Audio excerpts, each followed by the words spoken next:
সিনান চিৎকার দিয়ে বলে, অসম্ভব, মদিনা আমি মালিক ইবনে সিনান জমিনের মধ্যে পড়তে দিব না। এই কথা বলে হযরতে মালিক ইবনে সিনান রাদিয়াল্লাহু তাআলা আনহু আমার মদিনা ওয়ালা রক্ত মুবারক পান করে ফেললেন। পান করার পরে আল্লাহর হাবিব সাহাবী কেরাম দিকে ডেকে ডেকে বলতেছেন, সাহাবী কেরাম, তোমাদের মধ্যে যদি কোনো ব্যক্তি বেহেশতি ব্যক্তির চেহারা দেখতে চাও, যদি কোনো ব্যক্তি জান্নাতীর ব্যক্তির চেহারা দেখতে চাও, আমার মালিক ইবনে সিনানের চেহারার দিকে নজর করো।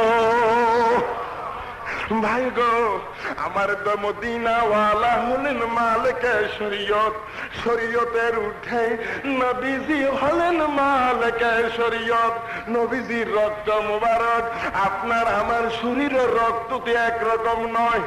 এই খবিস ওয়াহাবীর বাচ্চারা, এই রোজদের গোষ্ঠীরা যারা উরুস শরীফের বিরুদ্ধে কথা বলে, যারা আমার এই যমুনার মুজাদ্দিদ আমার খাজা বাবার বিরুদ্ধাচরণ করে, আল্লাহর ওলিদের বিরুদ্ধে গীবত করে বেড়ায়, কবর জিয়ারত নাজায়েজ বলে, মিলাদ শরীফ নাজায়েজ বলে, কদম বুসি নাজায়েজ বলে, পীরের দরবারে গরু নেওয়া নাজায়েজ বলে, চাল নেওয়া নাজায়েজ বলে, এই ওয়াহাবীর গোষ্ঠীরা রাসূলে পাকে সাধারণ মানুষ বলে সম্বোধন করে। বলেন নাউযুবিল্লাহ। আমার দয়াল নবীজি কি আপনার আমার মতো সাধারণ মানুষ? মুখ খুলে আওয়াজ করবো, সাধারণ মানুষ? আপনার আমার মতন সাধারণ মানুষ নয় গো। মদিনাওয়ালা হলেন অতুলনীয় মানব, যার সাথে কারোর তুলনা হইতে পারে না। আল্লাহুম্মা সাল্লি আলা সাইয়্যিদিনা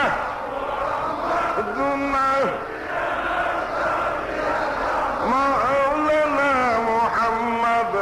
আল্লাহুম্মা সাল্লি আলা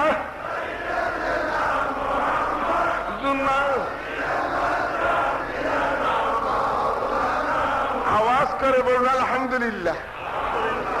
ভাইয়েরা আমার, আসুন সরকারে দু আলম মদিনাওয়ালা রক্ত মুবারক পান করার সাথে সাথে বেহেশতের সার্টিফিকেট অর্জন করলো। সুবহানাল্লাহ। ভাইয়েরা আরো খুশি হবেন, ওই পৃথিবীর বিখ্যাত মাদার জন্মভূত কিতাবের প্রথম খণ্ডের মধ্যে উল্লেখ আছে, আমার দয়াল নবীজি একদিন হযরত উম্মে আইমানকে ডাক দিলেন, হে উম্মে আইমান, আমি রাসূল পাক প্রস্রাব করার জন্য একটি পাত্র রেখে দিয়েছি। সকাল বেলায় এই পাত্রের মধ্যে যে প্রস্রাব থাকবে দূরে ফেলে দিয়ে আসবে। গভীর রাত্রি হয়ে গেল, হযরত উম্মে আইমান রাসূলে পাকের খাট মুবারকের দিকে নজর করে দেখে রাসূলে পাকের ফর্সা মুবারক সেই আপনার ওই সেই চিলুমসির মধ্যে দেখা যাচ্ছে, ওই পাত্রের মধ্যে দেখা যাচ্ছে। উম্মে আইমান বর্ণনা করেন, আমি নবীজির ফর্সা মুবারক কোথায় ফেলব, আমি নিজের মধ্যে রেখে দেই। এই কথা বলে তিনি ওই দয়াল নবীর ফর্সা মুবারক পান করে ফেললেন।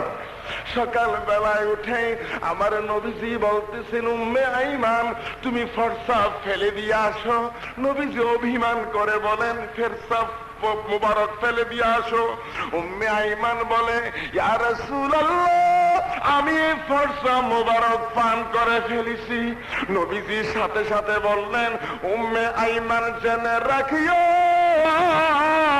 আল্লাহ যেন তোমার শরীর থেকে এবং তোমার আহলে আওলাদের শরীর থেকে সুগন্ধি বাহির করে দেয়।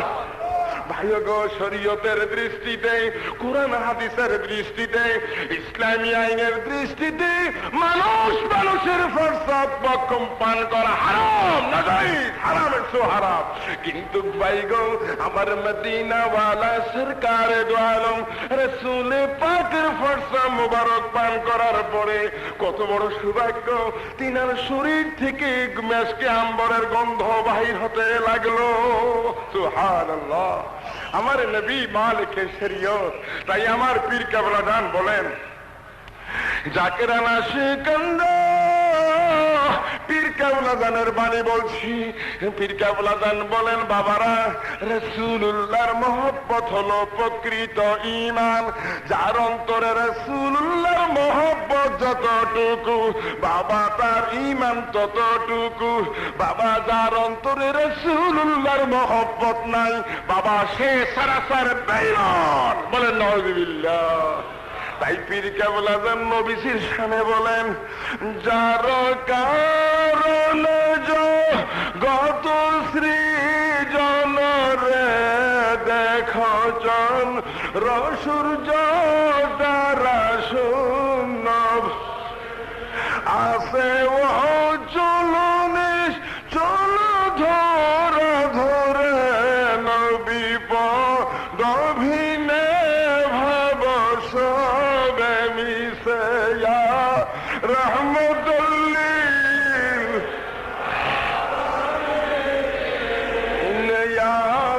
রহমতুল্লিল। ভাইরা আমার, এই পুত পবিত্র রমজান শরীফের পূর্বে কেবলা জান হুজুরের হুকুমে আমি গুনাহগার ছোট ভাই এই হাফেজ তাজুল ইসলাম চাঁদপুরি সহ খুলনা, বাগেরহাট, যাত্রাপুর হাই স্কুল মাঠে গিয়েছিলাম। শামসু ভাই দাওয়াত করে নিয়েছিল, মনুল ভাই, ওরা জাকরান ভাইয়েরা। ওখানে যাওয়ার পরে কিছু সংখ্যক মুফতি সাহেব আসলো, মুহাদ্দিস সাহেব আসলো আমার সাথে কথাবার্তা বলার জন্য। তারা, এদের উদ্দেশ্য হলো যে আমরা যে ইয়া রাহমাতাল লিল আলামিন বলি, এটা সম্পূর্ণ শিরক, এটা নাজায়েজ, এটা বেদাত। এই প্রসঙ্গ নিয়ে কথাবার্তা শুরু হয়ে গেল।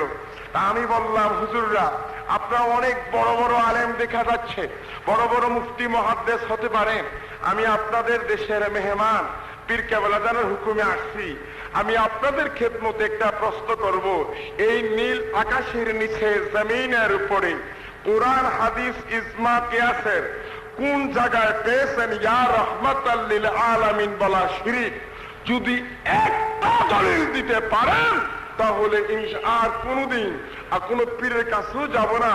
আর আমি গুনাহগার দলিল দিয়ে সাবিত করে দিয়ে যাব ইয়া রাহমাতাল লিল আলামিন বলা যে ঈমান। তখন তারা আজে বাজে কথাবার্তা শুরু করলো যে ইয়া রাহমাতাল লিল আলামিন, নবীজিকে এখানে আহ্বান করা, সম্বোধন করে ডাকা, এটা শিরক, নাজায়েজ। আমি কোন কিতাবে পেয়েছেন, কোন কিতাবে পেয়েছেন? বারবার কথাবার্তা শুরু হয়েছে। ভাইরা আমার, কোন দলিল আদিল্লা দিতে পারলো না। পরে প্রশ্ন করলাম, ভাইজানেরা, আপনাদের ঘরে কাসিদায়ে জয়নাল আবদিন আছে? তো একজনে বলল নাই। আপনার যিনি মুফতি সাহেব, ওনাকে ইমাম সাহেবকে বললাম, আপনার ঘরে এই কাসিদায়ে জয়নাল আবদিন আছে? কই নাই। আমি বললাম, যেখানে আছে এখান থেকে কিতাব এখন নিয়ে আসেন। আমি গুনাহগার, বিশ্বলির এক না আপনা গোলাম। আমার মতো মুফতি আবু নাসর জাহাদিকে যুগের পর যুগ পাইতে পারবে এরকম বহু জ্ঞানী গুণী লোক আত্মসী দরবারে মাটি কাটে, প্রস্রাব পায়খানা করে, প্রস্রাব পায়খানা পরিষ্কার করে। ভাইরা আমার,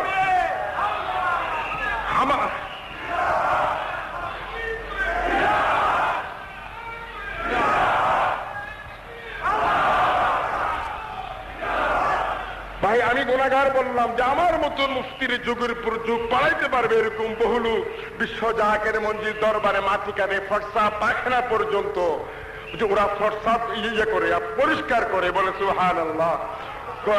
ভাইরা আমার, তখন বললাম দলিল নিয়ে যান, দলিল শুনে যান।